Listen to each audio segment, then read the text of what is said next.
Hello everyone, welcome back to my channel Shubho Shilpas ওয়ার্ল্ডে তোমাদের অনেক অনেক স্বাগত জানিয়ে আজকে নতুন একটা ভিডিও তোমাদের সামনে নিয়ে আসলাম। আর এটা হচ্ছে আমার বাপের বাড়ি, তো বলতে পারো আমারও বাড়ি। তো যাই যে দেখতে পাচ্ছ মেয়ে কিন্তু আমার শুয়ে রয়েছে, আর আমি ওকে এক্ষুনি ঘুম পাড়ালাম। আর এখন কিন্তু বেজে গেছে 11:30-12টা মতন বেজে গেছে। আর মায়ের রান্নাবান্না সমস্ত কিছু কমপ্লিট হয়ে গেছে, মা ওখানে কলতলায় বাসন মাজছে। তো আজকে আমি যাব দিদিভাইয়ের শ্বশুরবাড়ি। তো তোমাদের সামনে আমি এখানে আসার পর থেকে কোনো রকম ভিডিও শ্যুট করিনি, করা হয়ে ওঠেনি আর কি। তো যাই হোক, এখানে এসে মা বাবার সাথে একটু বেশি টাইম স্পেন্ড করছি বলতে পারো। তো পিছনে ব্যাকগ্রাউন্ডটা একদম তোমরা ইগনোর করো।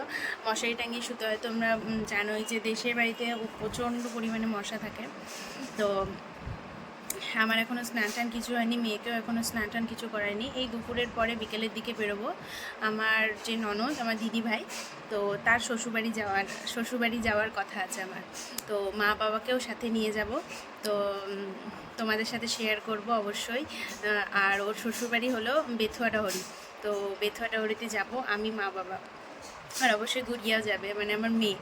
তো তোমাদের আমার ভিডিওগুলো কেমন লাগছে অবশ্যই কিন্তু কমেন্টের মাধ্যমে জানিও। আর স্কিপ না করে পুরো ব্লগটা শেষ অবধি দেখতে থাকো, ঠিক আছে?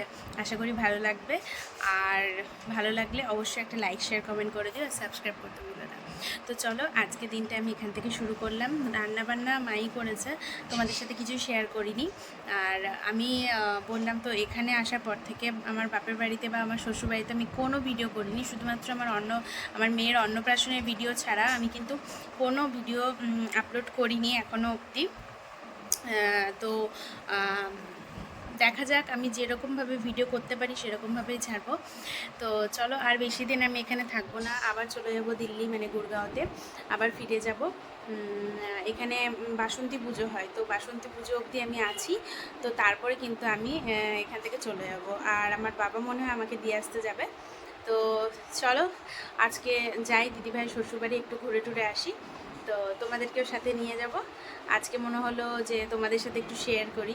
তো চলো, আর বেশি বকবক করবো না, ভিডিওটা এখান থেকে স্টার্ট করলাম, ঠিক আছে? তো তারপরে দেখতে পাচ্ছ আমি কিন্তু পুরোপুরি রেডি হয়ে গেছি, আর এই টপটা পরেছি। আর তোমরা দেখতেই পাচ্ছ আমি চোখে কাজল দিয়েছি। আমি সাধারণত খুব একটা কাজল, আইলাইনার এইসব ইউজ করি না, কিন্তু আজকে কেন জানি না মনে হলো যে একটু লাগাই। না, দেখতে পাচ্ছ হাতে ব্যাগ নিয়ে নিয়েছি, যেহেতু আজকে রাতটা ওদের বাড়িতে থাকবো, একদিনের একটু প্ল্যানেই যাচ্ছি আর কি। আর দেখতে পাচ্ছ সাইড ব্যাগ নিয়েছি, ওটাতে মেয়ের যত রাজ্যের পাউডার এইসব রয়েছে, ক্রিম পাউডার এইসব। তো দেখতে পেলে মা আর আমি বেরিয়ে পড়েছি। বাবা আগেই মেয়েকে নিয়ে মানে বাস স্ট্যান্ডে চলে গেছিলো। তো তারপরে দেখো আমরা কিন্তু এখন অটোতে উঠে পড়েছি।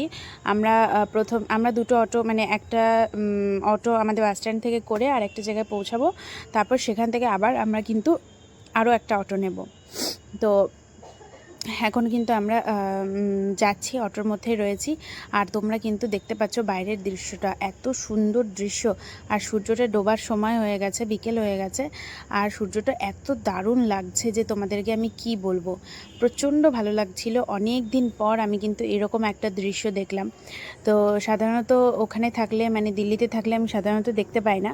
তো এখান থেকে ভালো করে সুন্দর করে মন ভরে দেখে নিলাম, আর তোমাদের সাথেও শেয়ার করে দিলাম, তোমাদেরকেও ভালো করে দেখিয়ে দিলাম।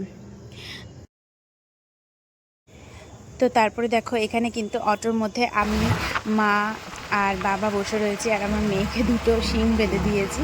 তো দেখো মেয়েটার ঘুম পেয়ে গেছে, তো বাবার কোলে রয়েছে। আমি কিন্তু পরে ওকে কোলে নিয়ে ঘুম পাড়িয়ে দিয়েছিলাম। ওর গাড়িতে উঠলেই একটাই ওর খুব ভালো একটা জিনিস, যে ও ঘুমিয়ে যায়। এই যে দেখো ঘুম থেকে এখন উঠলো। এবার আমরা টোটো নিয়ে নিয়েছি, আমরা কিন্তু বেথুয়াডাহরিতে পৌঁছে গেছি। তো এখন টোটো নিয়ে নিয়েছি, এখন টোটোটা একদম ডাইরেক্ট কিন্তু আমার দিদিভাইয়ের শ্বশুরবাড়িতে গিয়েই নামাবে, মানে ওদের বাড়ির সামনেই নামাবে। আর এখানে পুলিশ প্রোটেকশন প্রচুর, মানে যারা হেলমেট নিচ্ছে না তাদেরকে কিন্তু ধরছে, এইরকম একটা সিস্টেম। তো আর আমার এখানটায় বেথুয়াতে শুধুমাত্র আমার ননদের শ্বশুরবাড়ি আছে এরকম কোনো ব্যাপার না, এখানে কিন্তু আমার মাসির বাড়িও রয়েছে। কিন্তু ওদের বাড়িতে আজকে যাওয়ার কোনো প্ল্যান নেই। আর ওদের বাড়িতে, মানে আমার ননদের শ্বশুরবাড়িতে ঘুরেই আমরা কিন্তু চলে আসব। তো দেখো এই যে আমার একটা মানে আমার ননদের মেয়ে, মানে সেটাও আমার একটা দিদিভাই হয়, ও শুয়ে চিকেন খাচ্ছে আর আমিও শুয়ে রয়েছি এখানে, মা বাবা সবাই শুয়ে রয়েছে। তো আর আমার যে মাইমা হয় তো উনি বাইরে রয়েছে, আর দিদিভাই এখনও অবধি বাড়ি আসেনি। দিদিভাই গেছে একটু কলকাতায় একটু পয়লা বৈশাখে শপিং করতে। তো তারপরে দেখো এখানে কিন্তু আমাদের খাওয়া দাওয়া প্রায় হয়ে গেছে, আর এখানে দেখতে পাচ্ছ মাইমা সমস্ত কিছু তুলছে আর আমিও এটোটা পেরে দিলাম। আর এই যে দেখতে পাচ্ছ ওদের একটা ছোট্ট ঘর, এটাই কিন্তু আমার ননদের রাজপ্রাসাদ বলতে পারো, এটাই কিন্তু আমার দিদিভাইয়ের রাজপ্রাসাদ। তো ওরা বাড়িঘর দূর করেনি, কারণ আগেকার দিনের মানুষ এই রকম বাড়িঘর দূরেই থাকতে পছন্দ করে, পাকা বাড়িতে সেরকম একটা পছন্দ করে না, ওই জন্য করে ওঠেনি, এটাই হচ্ছে মেন কারণ।